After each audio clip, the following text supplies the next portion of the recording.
स्वागत है आप सभी का सखी संगीत में। आज हम लोग लेकर आए हैं लड़की का विवाह का गुरहथी का गीत। ओरी तारा ओरी रे तारा बैठे बारा रे नेतिया। अरे ओरी तारा ओरी रे तारा बैठे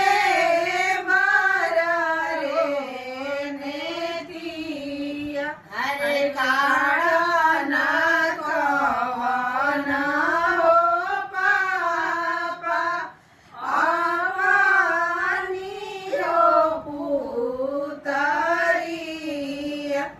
अरे काड़ा ना कवना हो पापा आवानी हो पुतरिया।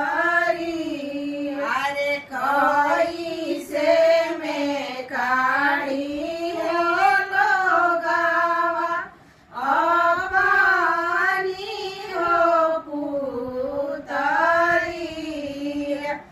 अरे गाई खियावला समाधि गाई हो पी